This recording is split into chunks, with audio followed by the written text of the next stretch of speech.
Good morning, everybody. Edward Leos here, publisher of the Hotel Guide, and I guess the host of Travel Talk. I'm actually here with our newest editor in chief of the Hotel Guide, and probably a jack of all trades when it comes to travel and tourism. And so, Jennifer Broome, I'm excited to have you on the Travel Talk again. And man, tell me a little bit about where you are. Well, I am currently on the rooftop of Hotel Congress. It is an institution in Tucson, Arizona. It's legendary. It's not only a boutique hotel, a historic hotel, it also has three concert venues in it. So you can come. I mean, even some of the rooms, I actually took a tour of some of the just unique rooms that they have. Every one of their rooms, I think it's 39 rooms that they have. Each one is different. And some of them, you could actually be sitting in your room overlooking one of the concert venues. It's really cool. Oh, wow. That's amazing. The view behind you is incredible. I know we got sunrise coming up around you. So what a beautiful scenery. And one of the things that we want to talk about today, as we're kind of dabbling in this, but 2024 is about 2 weeks away from us, and we're already talking about where we want to go and travel. So let's talk a little bit about some of the top destinations that we're looking at going to in 2024. Maybe some of your picks. I know that you're in Tucson.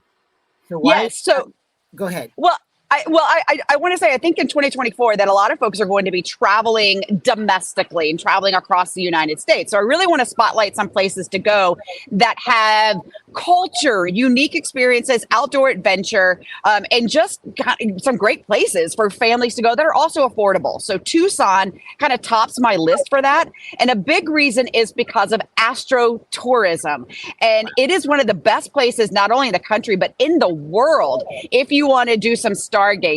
So I had an opportunity to go up on Mount Lemmon, go up to the Mount Lemmon Sky Center that is done in conjunction with University of Arizona.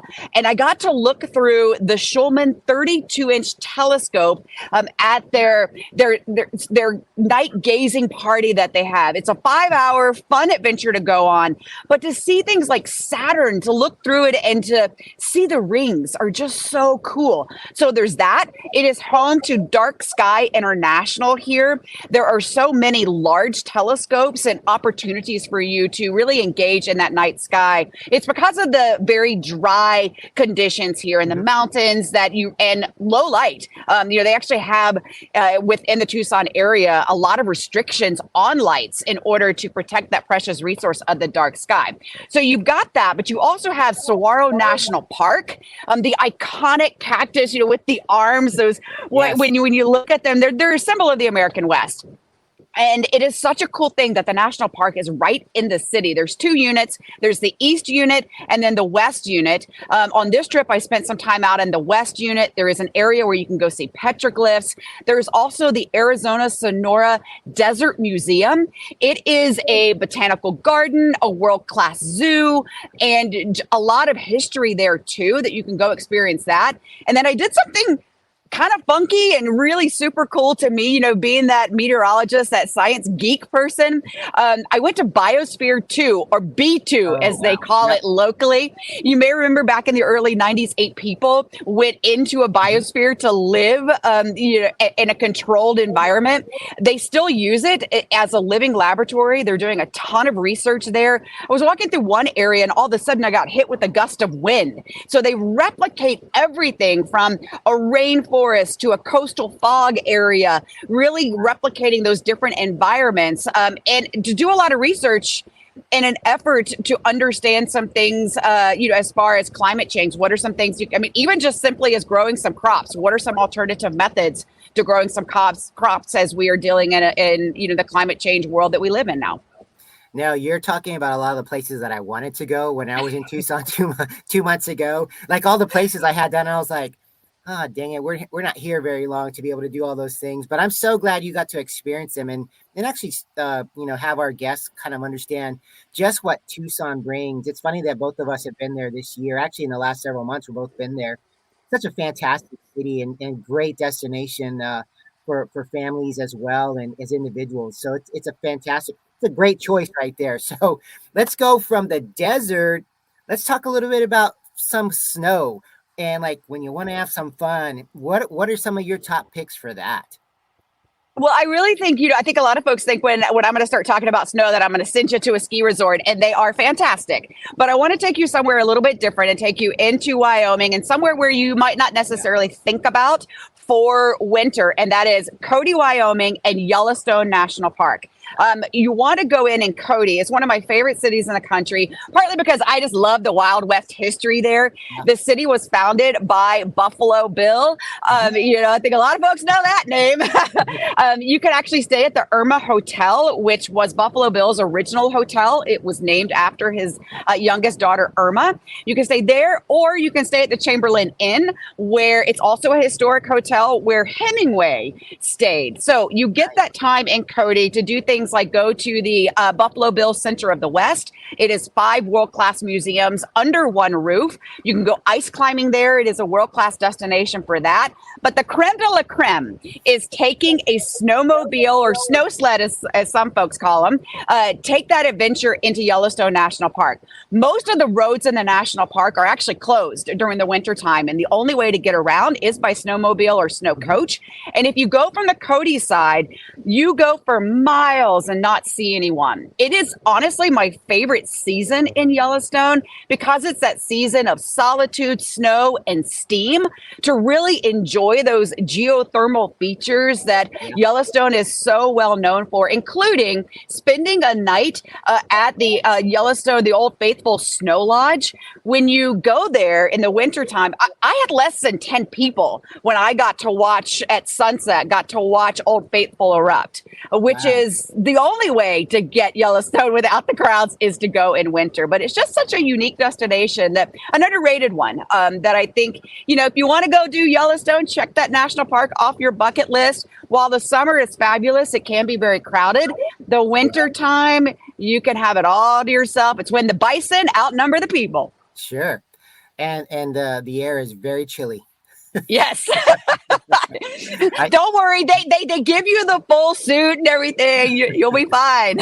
Good. Well, I'm coming from South Texas. Yeah, definitely we'll have to have those kind of get ups to make things make sure we're going. So let's talk a little bit about some of the less traveled state. What's the lesser traveled state for kind of outdoor adventures? I know, let's stick with the outdoors and tell us a little bit about a place that you might want to send us. I think a lot of folks are surprised when I say Nebraska. They're like, what? Yeah. I've spent some time there on several different trips. The first thing is in the springtime is to see the sandhill crane migration. Over 1 million sandhill cranes kind of converge on the Central Platte River Valley, and that goes from Grand Island to Kearney over to North Platte.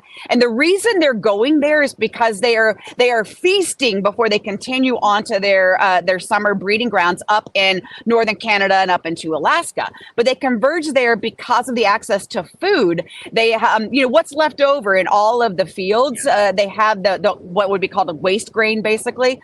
And then they also have, with the river, it's a shallow river that has a lot of sandbars. So it's the prime area for them to kind of feast and rest before they continue their journey for their summer homes. So that is one thing. The prime time to do that is going to be in March into very early April. The Crane Trust is a fantastic spot to see them.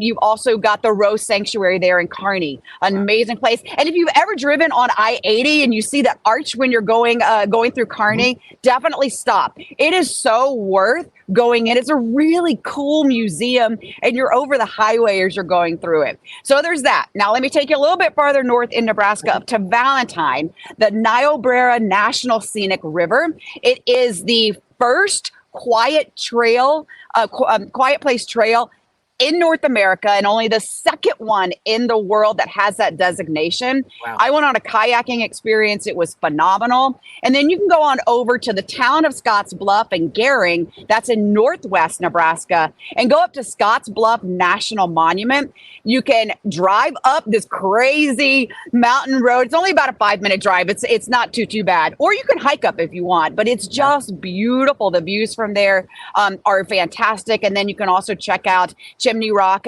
National Historic Site. It was a symbol, a landscape symbol for pioneers when they were coming through and making that westward expansion. So, you'll be surprised, when you go into Nebraska and how much outdoor adventure there really is there. And by the way, when you are in North Platte, you do definitely want to go to the Golden Spike. If you're into railroads, it is an absolute must. It is the Bailey Yard is the largest working railroad yard in the world. Wow. I'm not a huge railroad person, but I was fascinated by it. I was like, whoa, you actually get to see them change the engines and everything. It's really, really fascinating to see. I love all of the detail you're bringing to this podcast. Your experiences are just perfect for everybody. Makes me want to go. And you're giving us destinations that I wouldn't have thought of. And so that's kind of the great thing, especially going into 2024. I think domestic travel is going to be a huge thing for everybody in the United States for sure. We got about, 4 minutes or so, but I wanted to end it with the upcoming solar eclipse in April. And I know it's a big deal. I know it's a big deal for you as well, being a meteorologist. Tell us a little bit about the best places you think people should kind of be already looking to get their hotel rooms or their places to stay. Yeah, I would definitely say that if you are thinking about traveling to see the solar eclipse, you need to book your flights now. I already have my flight booked from Denver to San Antonio. That's where I'm going. You know how much I love San Antonio. But it is a prime area that folks are going to be traveling to. It's not just San Antonio. It's San Antonio, Austin, even up towards Dallas. I mean, a big chunk of Texas is going to get a great viewing of the path of totality for the solar eclipse on April 8th. We were talking about when we talk about Tucson, we didn't even talk about the food, but I would say that Tucson and San Antonio, I do want to make sure folks know this because it's really cool. They're the only two cities in the United States that are designated as UNESCO City of Gastronomy. Food. It's because of the cross cultures in both cities. And that's a big thing that you can really go and enjoy a variety of different types of food in both cities. So with San Antonio, of course, you've got things like the Riverwalk, the Alamo, which is one of 5 missions. As fabulous as the Alamo is, I strongly suggest going and seeing the other 4 because each one of those is very unique and just absolutely gorgeous. Yeah, exactly. But do San Antonio, do the Hill Country. Another area to go would be Hot Springs National Park in Hot Springs, Arkansas. Another really cool destination. It is known for the baths, and you can go and soak, take your little hot spring, soaking experience. It was also a big destination. If you're a baseball fan and like baseball history, you need to go to Hot Springs because there's so much baseball history there too. Just a really cool spot. And then take you on up into New England and go almost to New England. No, technically, New York State is not New England, but you're on the verge of it. When you go to Lake Placid, it is a fabulous place to go. There's so much to do there, especially tied to the Winter Olympics. You may remember that Miracle on Ice, with the hockey game. It was so cool to actually get into the arena. And actually really neat to see. I actually caught some I think they were high school or high school club kind of players that were out there just practicing. So there's that, and then you can see where people practice ski jumping. You can go hiking. The lake itself in the town itself is just a really unique spot.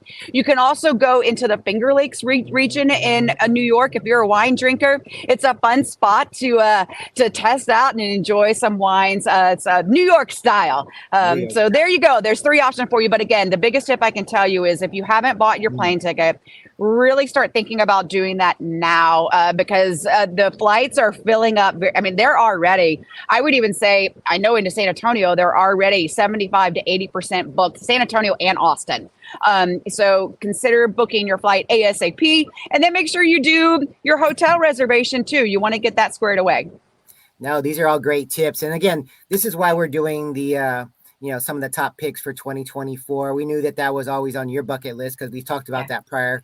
And it's a big deal. And the fact that there are some places where we're close to both of our hearts in San Antonio, in the Hill Country, it's a great thing that we're in the middle of it. So I'm excited about 2024. I want to thank you for everything you've done so far and what we're going to be doing in 2024 and for our guests and readership. And thank you for being on today. I know you're in a beautiful background there. I love it. It's way better than a podcast studio that I'm in. So I want to thank you for being on the show again, Jennifer, and excited about what we're going to be doing in the next year too. So to all our guests out there, thank you for listening, and we'll talk to you soon. Take care.